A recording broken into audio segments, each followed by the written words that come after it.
안녕하십니까, 박사호입니다. 빅토르 오르반 헝가리 총리가 2월 10일 부다페스트에서 가진 대국민 연설을 통해 유럽연합이 법치라는 슬로건 하에서 성전, 지하들을 벌이고 있다고 말했습니다. 오는 4월 3일 대선이나 다름없는 의회 총선거를 앞두고 오르반 총리가 한 연설 내용을 두고 독일의 DPA 통신은 헝가리가 유럽연합 탈퇴 가능성을 시사한 것이라고 보도했습니다.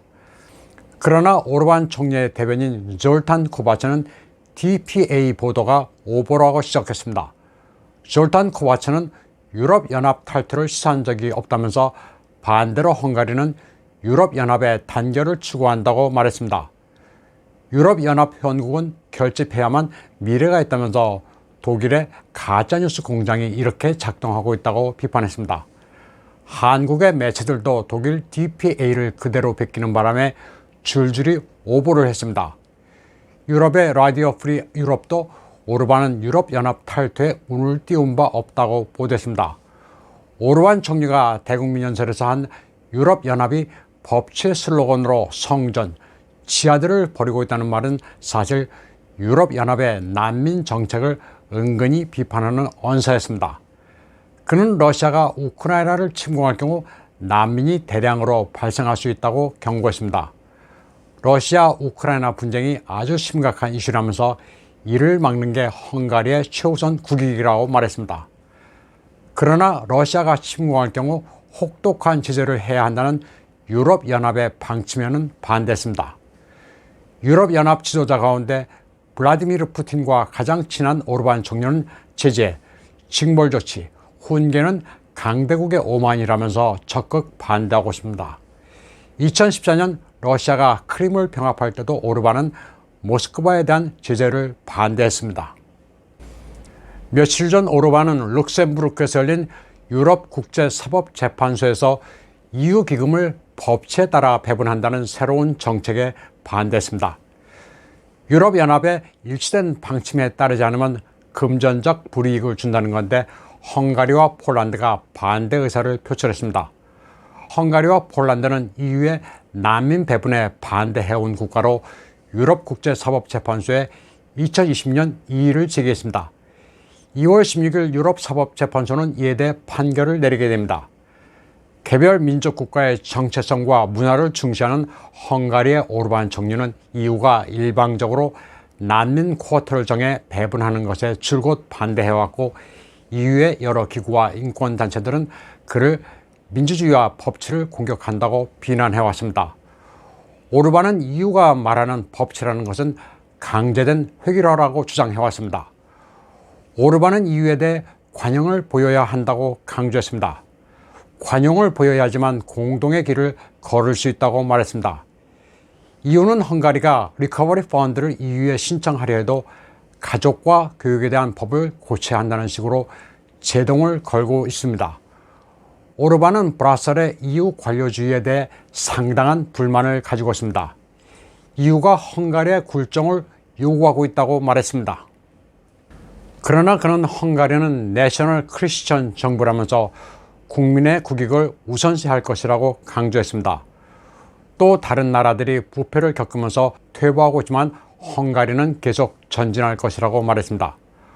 오르반이 EU의 전형에 대해 상당한 불만을 가지고 있지만 헝가리인의 80% 정도는 EU 회원국 잔류를 원하고 있습니다. 헝가리 내 나토군의 증원을 반대하고 있는 빅토르 오르반은 러시아와 서방 사이의 화해 조정자 역할을 하겠다고 공영 라디오 방송에서 밝혔습니다. 나토와 EU 회원국이지만 러시아와 우호적인 관계를 유지하는 게 다른 회원국들과는 다른 헝가리 모델이라고 말했습니다. 하지만 러시아와 우호 관계를 당당하게 천명하는 게 다른 나라와 다릅니다. 오르반은 경제 데이터를 보면 독일과 러시아는 열렬히 사랑하는 밀월 관계라고 말했습니다.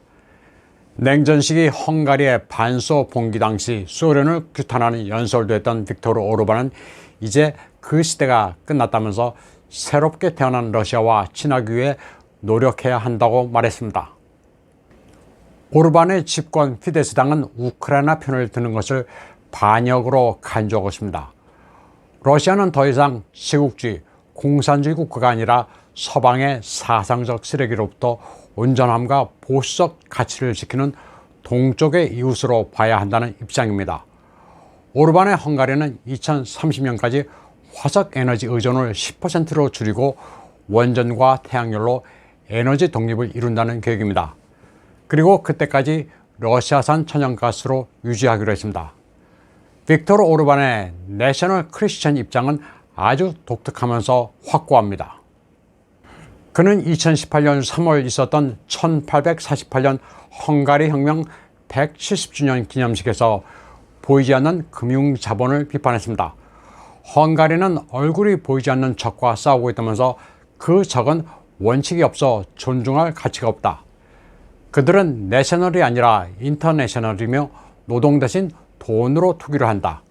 그들은 고향이 없지만 전 세계를 가지고 있다고 여긴다고 말했습니다. 또 같은 해 7월 28일에는 크리스천 데모크라시와 리버럴 데모크라시의 차이점에 대해서도 연설했습니다. 크리스천 데모크라시는 리버럴하지 않고 이민에 반대하며 기독교적 가족 모델을 중시한다고 말했습니다. 반면에 리버럴 데모크라시는 가족에 대한 가치관도 얼마든지 입양으로 가능하다는 것이라면서 이런 가치관이 확대된 게 관대한 이민 정책이라고 설명했습니다. 그는 2020년 2월 대국민 연설에서 헝가리는 리버럴 정책을 수용한 공산 주의자들 때문에 파산했다고 말했습니다. 오르반은 리버럴은 별게 아니라 대학 수준에 유치한 공산주의의 다름 아니라고 강조했습니다. 그러면서 파산했을 때 리버럴들의 권고를 받아들였다면 헝가리는 IMF와 EU의 튜브를 꽂은 채 중환자실에 누워 있었을 거라고 말했습니다.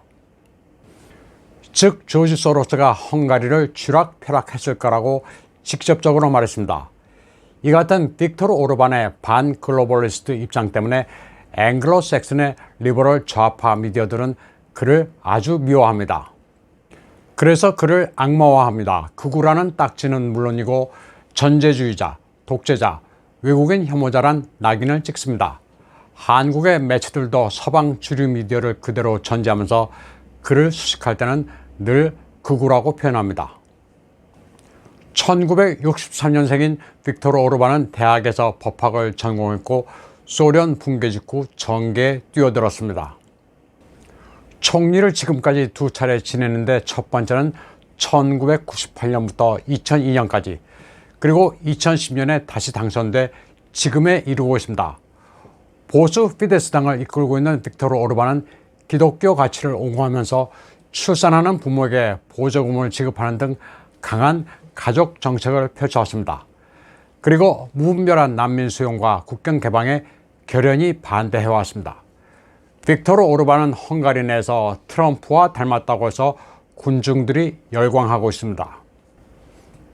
그래서 4월 3일 대선을 앞두고 있는 빅토르 오르반은 분위기를 띄우기 위해 트럼프의 헝가리 방문을 추진하고 있다고 2월 11일 가디언지가 보도했습니다.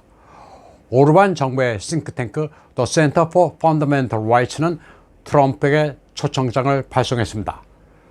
트럼프의 수석 대변인 리즈 해링턴이나 오르반의 대변인 졸탄 코바츠는 아직 결정된 것은 없다고 밝히고 있습니다. 그러나 모든 것을 종합해보면 트럼프는 3월 25일부터 이틀간 열리는 C100 헝가리 행사에 참석할 가능성이 높다고 가디언지는 보도했습니다. 이번 헝가리 대선은 야당 연합의 총공세로 지난번에 압승했던 오르반으로서도 만만치 않습니다. 오르반 총리는 트럼프를 내세워 지나치게 비대한 소위 인권 근본주의자들과 PC주의자들의 공세에 맞불을 놓는다는 게 The Center for Fundamental Rights가 밝히고 있는 선거 전략입니다. 헝가리는 면적 9만 3천 평방킬로미터, 인구 970만의 작은 중부 유럽 국가지만 국제 질서의 축소판입니다. 오늘 방송은 여기까지 하겠습니다. 시청해주신 여러분 감사합니다.